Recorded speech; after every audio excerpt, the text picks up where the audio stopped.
Hello everyone, The Nerdy Steve here, and today I will be featuring an Esper mid-range deck in Standard. The list is in the description below. I'm going to talk a little bit about the plan of the deck, and then we'll play a couple of games. So, let's go. This deck is kind of going to be familiar to a lot of people who have played Standard lately, specifically Standard before rotation.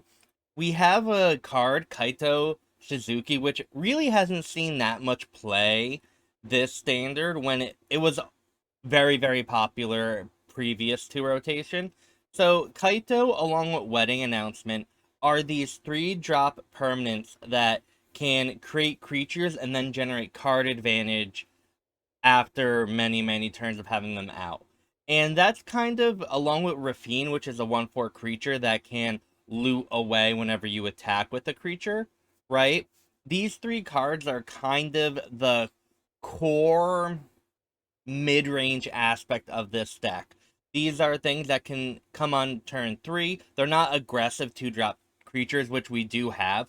These are kind of the 3-drops that we want to cast on that turn so that they can help add pressure and generate card advantage and card selection over time. Then we also, again, we have a bunch of 2-drop creatures that, can be aggressive, but all of them provide card advantage or interaction in different ways. Tenacious Underdog can draw us cards if you blitz it out from your graveyard or in your hand. And Dennick can be cast again from the graveyard, but also so that's a recurring threat, and both of these cards are good with Raffine, because if you discard them to the connive ability, well, now you have stuff in the discard pile that you can use.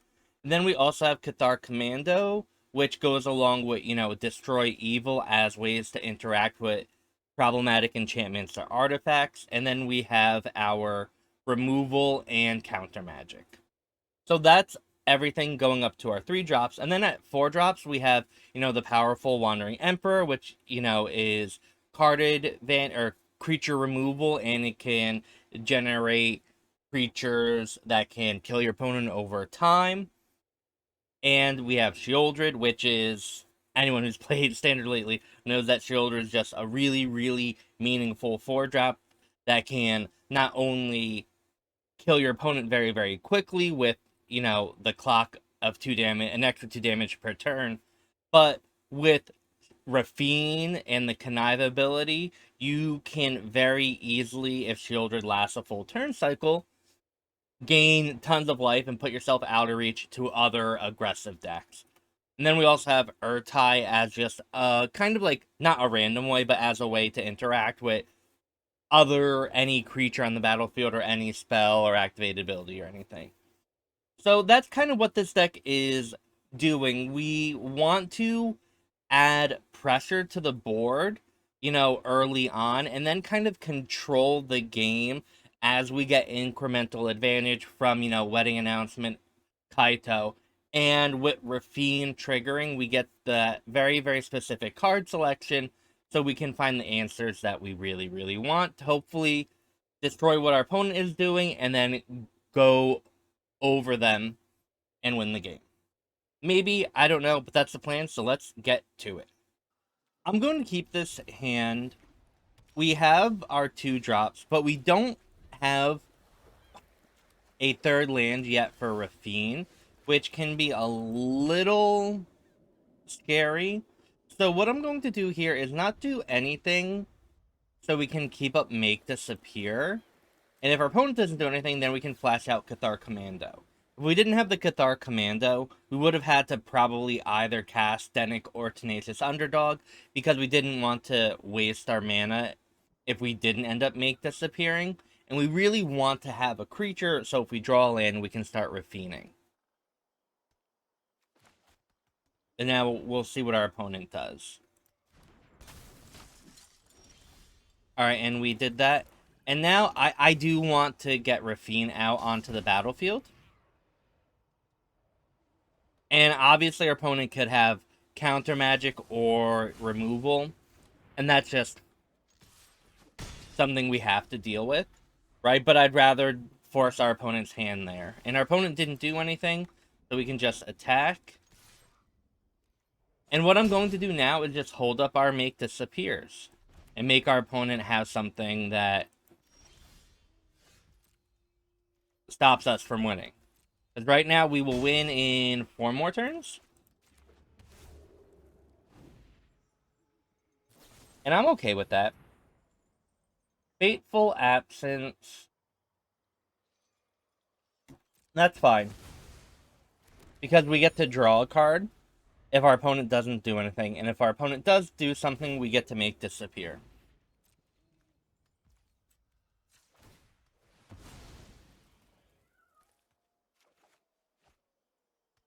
I would love to draw land, and we did. And what I'm going to do now is Kaito. We would have either Kaito or any of these lands. Our opponent has negate.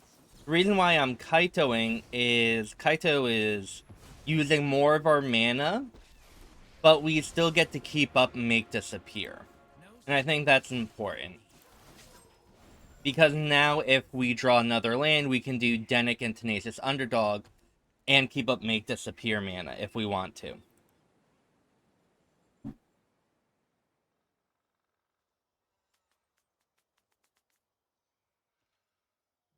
And now this is really, really good. Because... oh, is our opponent going to do something to stop Kaito?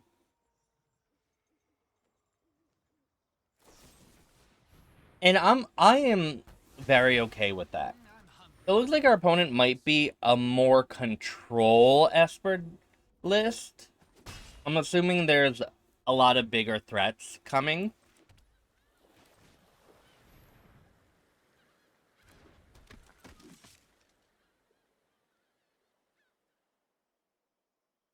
So, I think we do want to apply a little more pressure than we can. I don't know what to expect, really.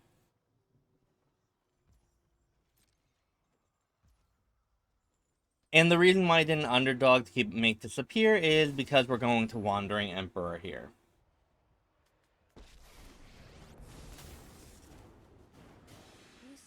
It is important to note or be aware of with decks like this, with, you know, instance that you're going to be using on your opponent's turn or cards with flash, that you want to be aware of your mana. You always want to be aware of your mana efficiency.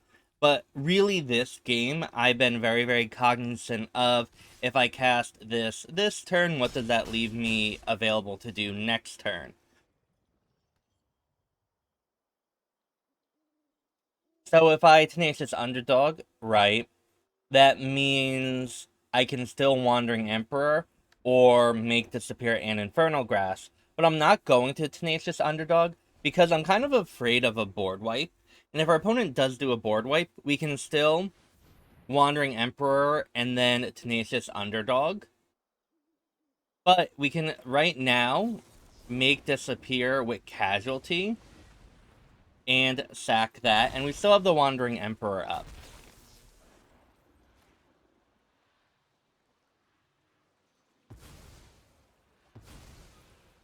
And so this means our opponent is very, very likely dead. GG. Okay, we'll keep. We have a second turn Underdog into a third turn Raffine, which is not like the best hand we possibly could have, but it's up there. And kind of exactly what our deck wants to be doing, right? Because once we start attacking and filtering our hand on turn 3, we can really, really start to develop our board and our spells in the way that we want to. So we're gonna Deserted Beach, turn 1.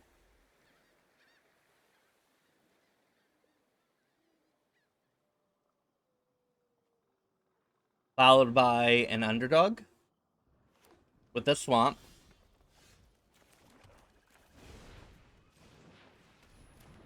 And again, sometimes with these decks, it's very easy to misplay your land. So if we play the Plains, we have black, white, blue available. So it's fine.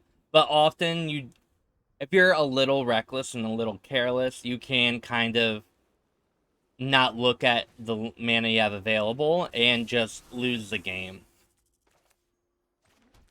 So Raffine here with the underdog hopefully will be wonderful. Oh, I kind of want the Kaito. So I'm going to discard Void Rend here, knowing that I can Kaito next turn to start drawing cards, and that we have Infernal Grasp and Destroy Evil as two other interactive spells. So I don't think we necessarily need the Void Rend there.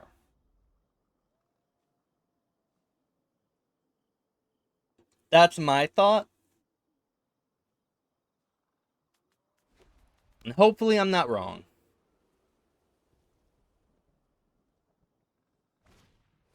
Restoration of Eiganjo. Okay.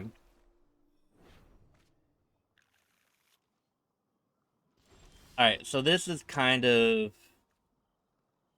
wonderful. We'll attack. We'll target the Raffine. I will discard an underdog and a Kaito, because I don't think we're going to need another one this game.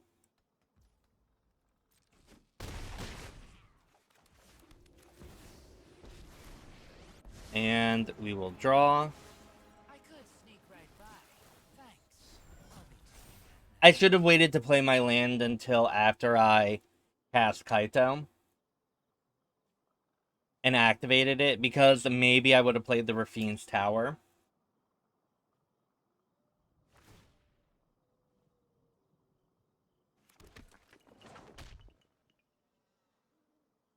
So I might regret that.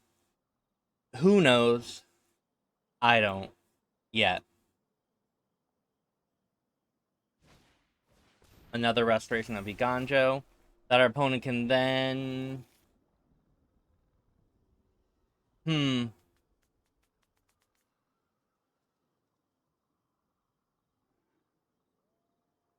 4, 5, 6, 7. Our opponent is very, very close to dying here.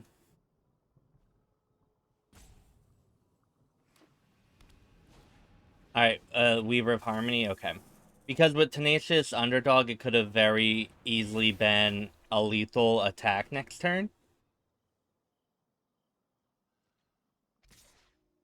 Oh. Hmm.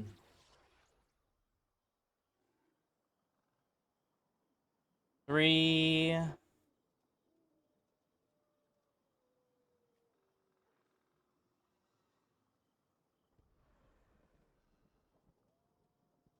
This is really, really close. If we blitz out the Tenacious Underdog and attack and put the counters on Raffine... Oh, yeah, no, I think this is lethal, right?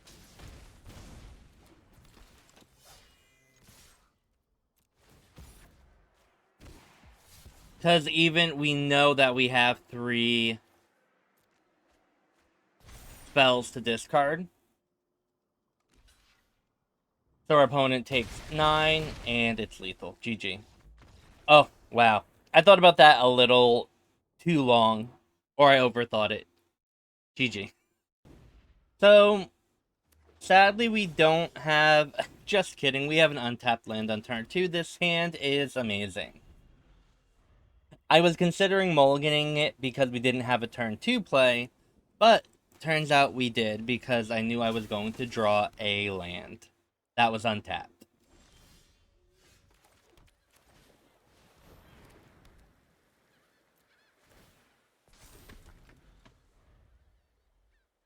It looks like our opponent is on some type of Esper mid-range as well, but maybe one... Oh. Interesting. Not sure which one. Like, there are a lot of different ones. I wouldn't be surprised if our opponent had a Sarah Paragon.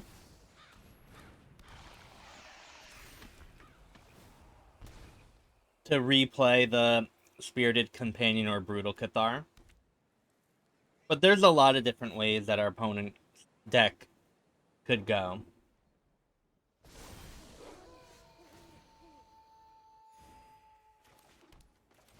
I will...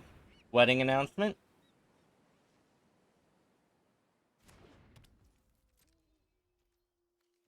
And say go.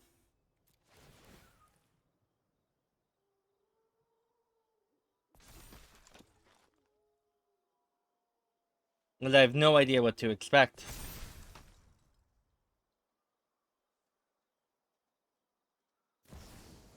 Alright. That was something I was kind of anticipating, if we're being honest. And I don't know what to do here. If we cast Make Disappear, the Moonrage Brute will transform. I don't know if I want that yet. I am the Emperor of Kamigawa. I will may your blade strike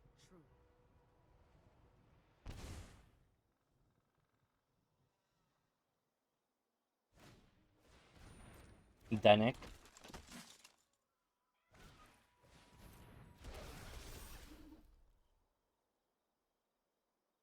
And a Bankbuster. Okay. We've got the edge in this fight.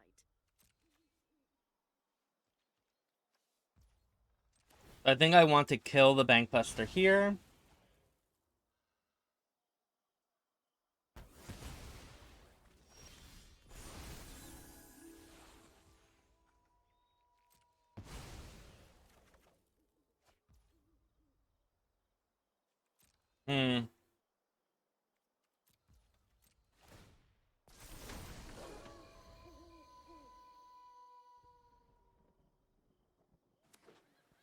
This is a very, very scary game right now.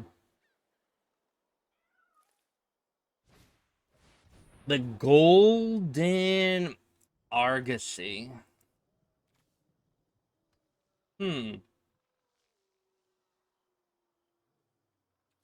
I think that's fine. Because we can destroy evil it.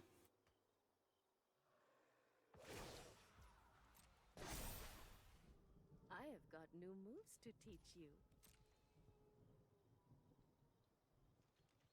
Right? I think that's fine. I would love to have stuff other than Make Disappears. So.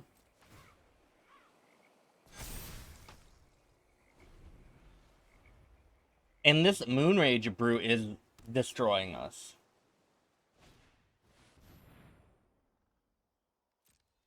Ooh, and the Ether Channeler can just return one of our tokens and eat it. That's not good.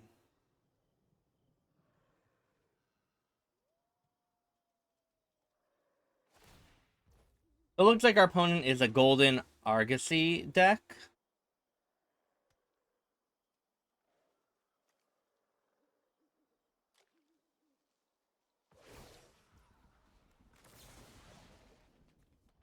And we will destroy it with Destroy Evil. Because, right, if our opponent got to attack with it, it exiles the Channeler and the Spirited Companion, and that just is no bueno.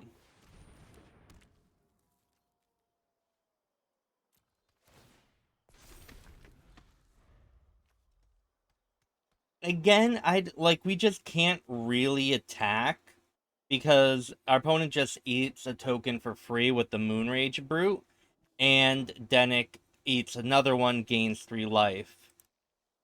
So we lose 2 creatures, and our opponent will only take 3 damage at, like, the most optimistic.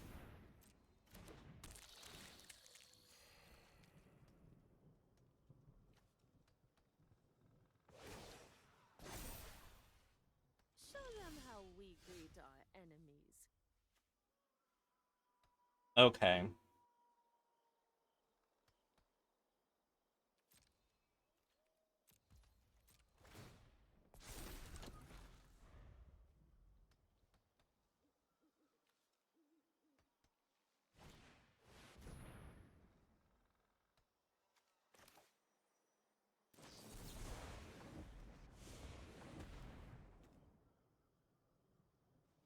I think I want to... Oh, I didn't get to... I thought I did it with Casualty. Rip. Okay, well... My bad. Maybe we wanted to keep the extra 3/3 though.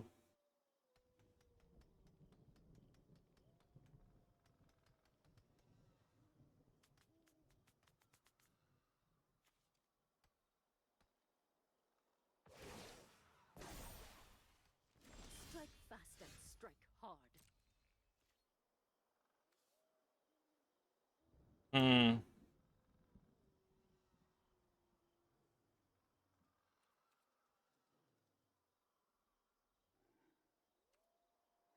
If we... Our opponent still eats those, yeah. I think we have to wait one more turn, because now they're all 4/4s. Again, the same thing. We could have returned the Brute, but our opponent would have eaten 2 of them. Could have still blocked another one, yeah. And this being a 4/5, it's so bad for us.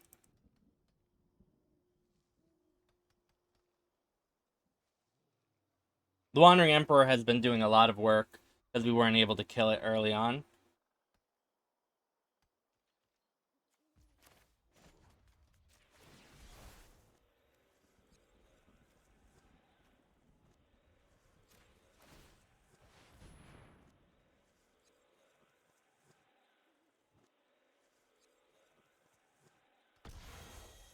Let's pay the 3 life.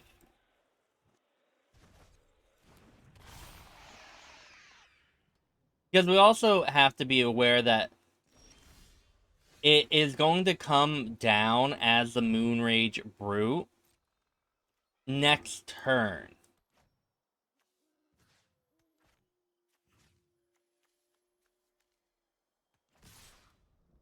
I'm not going to attack because I don't want it to die to a Wandering Emperor. But our opponent can't kill get rid of the Sheoldred here. Hopefully.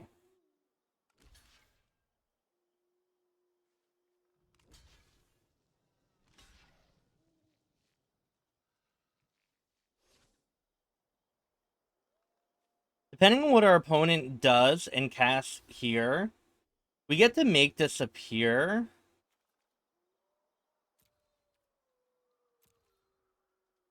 And we can casualty a human token, so that our opponent doesn't gain the life, and this could potentially be lethal with the Sheoldred trigger. No, our opponent's gonna go to what, 3?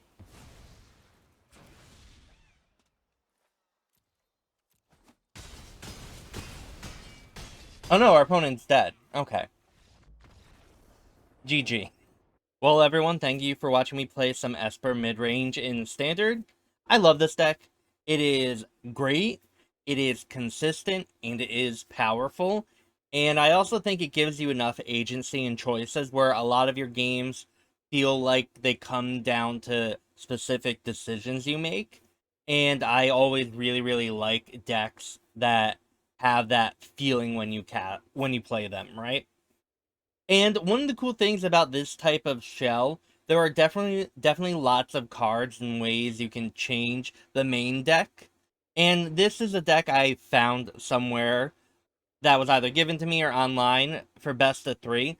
And it has a lot more removal in the sideboard, and probably like against the more aggressive decks you might need that to win. But there is negate, there is Siphon Insight and Duress.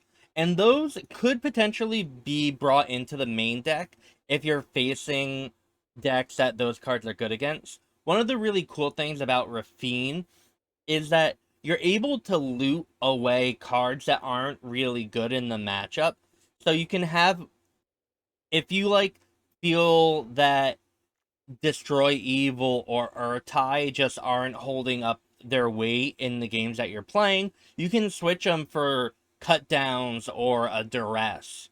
And if you think those might be better, and if Duress isn't good in a particular matchup or game that you're currently playing, just loot it away with Raffine and no harm, no foul, right? So it's a really, really cool thing, and I would recommend this deck as a good skeleton to tinker with, and that's always fun.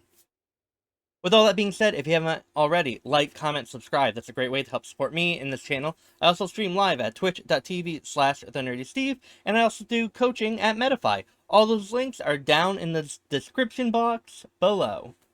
Thank you so much again for watching, and I hope you have a wonderful morning, afternoon, or evening, wherever you are. Bye.